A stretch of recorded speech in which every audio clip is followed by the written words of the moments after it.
Hi. Today I had a visitor. I mean, a unique visitor. I mean, the visitor wasn't coming to see me. Actually, she was coming to our office so she can pay rent. Yeah, we have units and people come and they pay their rent, and Linda manages it, and they'll come in from time to time, first of the month, and they'll pay their rent. And this particular time, I was the only one in the office. Heisey was going out running errands. Parnell was out. Linda's out of town. And I answered the door. And the reason why I answered the door because she was knocking so frantically. I mean, and then I went and opened the door like it was a fire. And I opened the door and I said, "My goodness, the boogeyman's behind you. You okay?" And she says, "Well, it's so hot out here." And I said, "Well, don't you have air conditioning?" And she said, "Yeah, but it's hot." So I teased her about knocking on my door like that. The police was after her or something. Anyway, we sat down and she got ready to give me cash. So I had to write a receipt, and her rent was $120. I'm like, wow, $120. And I mean, her regular rent is over 1,000. Well, it's about $1,000. And she said the other 800 and some dollars she didn't have to pay because she was on Section 8. And I asked her how old was she, and she said she was 29 years old, no kids, but Section 8. So she's like banking, riding the system.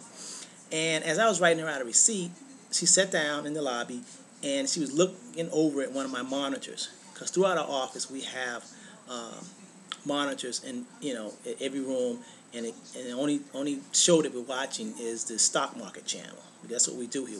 We're investment advisors. We trade stocks, and we had that on. And she looked over there and she said, "Why do you all always just keep that on? Every time I come in to pay rent, that's the same channel over and over." And I said, "That's a money channel. We have to be tuned in to what's happening on Wall Street and what's happening around the world when it comes to the financial matters." And she says, "Well, investing in the stock market is just gambling." I said, "Why do you say that?" She says, "People put their money in there and they just losing money and it just goes to nothing." And I said, "Wow, who told you that?" She said, "That's what she heard." And I said, that's so sad that you heard that. I said, "Let me tell you something. Do you honestly think that white people would put their money in the stock market, over 100 million white people, just because they're going to lose money? I mean, you got some smart people. And let me tell you something. Nobody loves money more than white people. I mean, come on, white people, y'all know I'm telling the truth. I mean, y'all, my best friends, my neighbors are white. But I'm telling you, white people love money. And they think about ways to make money. Not saying black people don't, but they love money. They're not going to put their money or their time in something that's going to lose. They have prospered in investing in the stock market. Because you have to look at it a different way. And I told this young lady, listen, since you said and somebody told you, and I told her, I said, probably somebody who's never invested in the stock market told you never invest in the stock market and tried to give you some information on it. And that's bad. Too many times, ignorant people who don't know nothing try to be advisors, okay? Now, I said to her, "Have you ever heard of McDonald's?" She said, "Yes." I said, "You think McDonald's is all of a sudden they're out of business?" She said, "No, it's a good company." I said, "McDonald's is in the stock market. In order to have own piece of McDonald's, you have to buy shares, which is stocks." I said, "What about Walmart?" She says, "No, that's not a gamble." I said, "That's the stocks. That's stock market. Shares, that's ownership. You have to get ownership by buying stock on Walmart." Then I said, "What about Nike? So same sneakers that you're wearing. I mean, you think Nike's going to go out of business?" She said, "No." I said, "So why do you say that everybody, why do you question why we invest in the stock market? Because the only thing you're going to do is like gambling, you're going to lose your money." It's not like gambling. And I hate when they just say the stock market, stock market, stock market, because so many people don't understand. And I started to explain to her that anytime you want to buy a business and you don't have the money, you have the right to buy into a business as long as it's a publicly traded business. And I started giving her examples of Applebee's, of IHOP, of Red Lobster, these companies. I mean, I gave an example of one company that we were looking at. Matter of fact, we featured on our radio show, Dollar General. Now, last year, in March 2009, each share cost $1.16.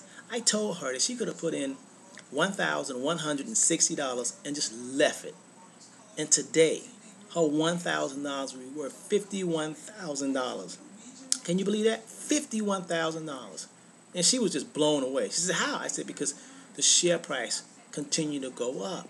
Now, all companies and all stocks don't do that. But I just gave her an example. And she says, "Why did Thrifty. I said, you know, Dollar, the rental people, the Dollar Thrifty. A lot of people didn't know that Dollar rental car was also owned by Thrifty Rental Car. So it's one company, and people didn't know that. You know, they just did not know. But their shares have been going up, up, up. And what happened was Hertz went in to buy them. Hertz wanted to buy them, and all of a sudden Avis said they want to buy them. So now they have a bidding war going on with Dollar Thrifty Rental Car. You follow me? So, I mean, these are things I was talking to her about. But so many people don't understand this whole thing about the stock market. And this whole stock gambling, no. Going to the casinos or going to Las Vegas, that's gambling. And I myself, I don't gamble. I never played the blackjack. I've never been in a casino to gamble my money. I like to actually invest in companies and businesses that I think that is doing well, business that I spend my money on. And then that's what we're talking about, investing. And you can make good money because you'll never be able to work and make as much money as if you were investing your money. That's just the way it goes. And especially people of color, we really need to understand that. And here it is, the new millennium. It's 2010. It's still so many people of color do not understand the whole concept of investing in companies. I don't even want to say investing in the stock market. I want to say investing in companies. Then I asked her, I said, what about Anheuser-Busch? I mean, you think they're going out of business? She said, oh, no. I mean, think about it. Investing in these different companies, you have the right to do that. You're free. I want you to get a whole new thought, get a whole new attitude. In other words, I want you to repent. You know what repent really means? Repent means to rethink. It means to think a new thought. That's what repent means. And the problem is, especially young people, especially people of color, we don't have new thoughts. Yeah, we have 50,000 thoughts a day. But the problem is we think the same thoughts day in, day out. You know, our mission, our goal is to try to be the best we could be while we're on this planet. That's what we're here to. We're here to reflect that there is a God, that there is something greater, and it's in you. So our whole life, what we're supposed to be doing is trying to learn and explore. She tried to give an excuse by saying that she was raised with, you know, both her parents were drug addicts, and you know they went to jail and all that. I said, no, don't give me that excuse. I'm talking about you and your personal desires. I don't care about your environment. It's you. No one, if you have a goal and willpower and desire, nobody can stop you. So all that stuff about you need a daddy, you gotta be raised with a good family and all. No. You make the choice, and you can do whatever you want to do. So if that little girl, what I talked about, I was gonna say, little girl, she's 29 years old.